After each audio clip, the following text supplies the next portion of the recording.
man descended into the earth and vanished. No light, no clock, no contact. For 6 months, he lived in total darkness, buried 440 feet underground, just to answer one question. What happens to the human mind when it loses all sense of time? He was a scientist, but what he uncovered was madness. His body rewrote time. His brain began to collapse, and when he finally returned, he realized he had lost nearly a month of his life and didn't even know it. This is not science fiction. This is Michel Siffre's true story.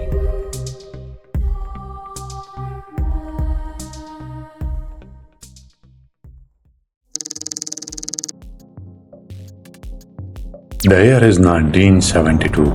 Humanity is drunk on its own possibilities.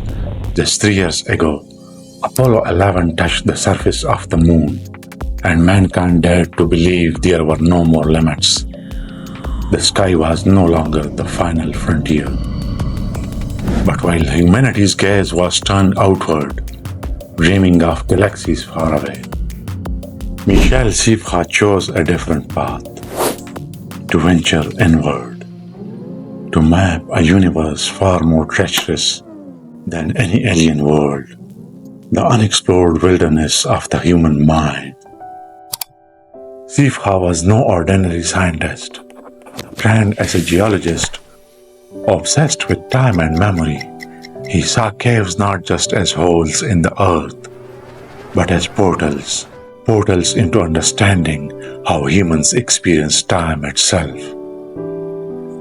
He theorized that time might not be just a mechanical tick-tock. It could be something fragile, elastic, deeply dependent on our environment.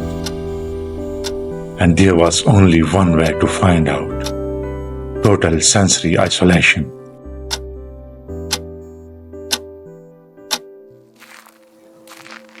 In July 1972, deep beneath the scorching surface of Texas, Siffre embarked on a journey few could survive. He descended into Midnight Cave, a vast limestone cavern in Del Rio, plunging 440 feet underground into a world of total darkness. With no clock, no calendar, and no natural light, he cut himself off from every external marker of time.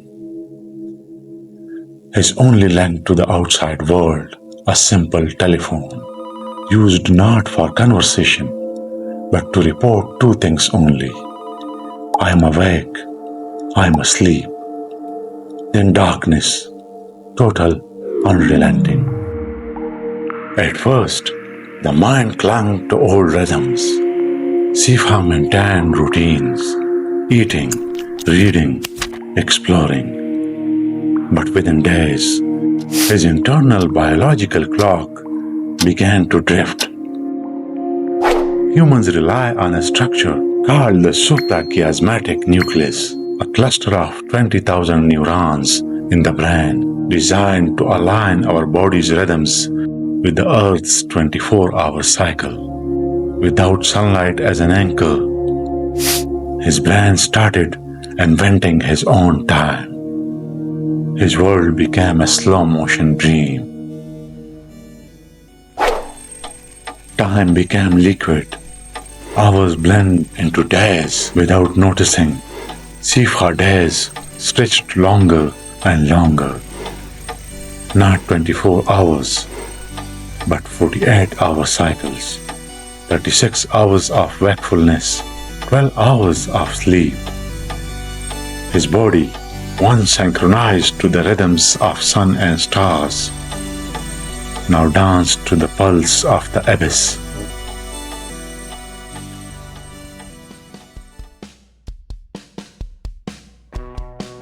Isolation is not just lonely, it is catastrophic for the human brain.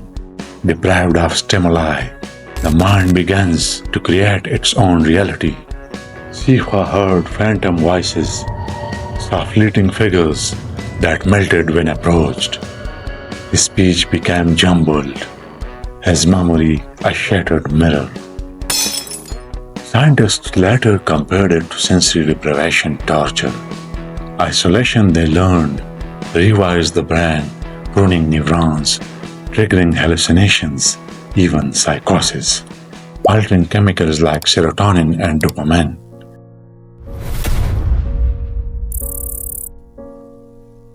Humans evolved in a world of constant sensory input. Our brains expect noise, light, touch, conversation as part of survival. In total silence, the brain doesn't rest, it panics. Deprived of real stimuli, it manufactures its own hallucinations, warped memories, imaginary companions. Siffre wasn't just battling loneliness, he was battling a brain desperately trying not to disappear.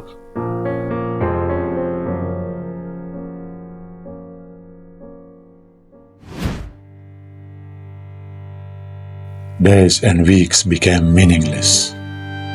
Siffre lost track of how many birthdays he had passed underground. Sometimes he sang songs aloud just to hear a human voice, even his own. Sometimes he sat in pure stillness for hours, unsure if he was awake or dreaming. In the final phase, he befriended a tiny cave insect. When the insect died, he wept for hours, mourning the last living being in his world. After 6 months in total isolation, rescue crews finally pulled Michel Siffre from the depths. Blinking into sunlight he hadn't seen in 180 days. Siffre looked up and realized he had lost 29 entire days from his internal sense of time. Reality had bent under pressure. He had not merely survived the abyss, he had become a creature of it.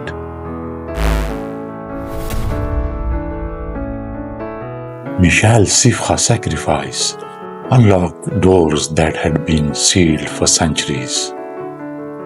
His work transformed NASA's astronaut isolation training, modern sleep medicine, our understanding of solitary confinement's brutal effects.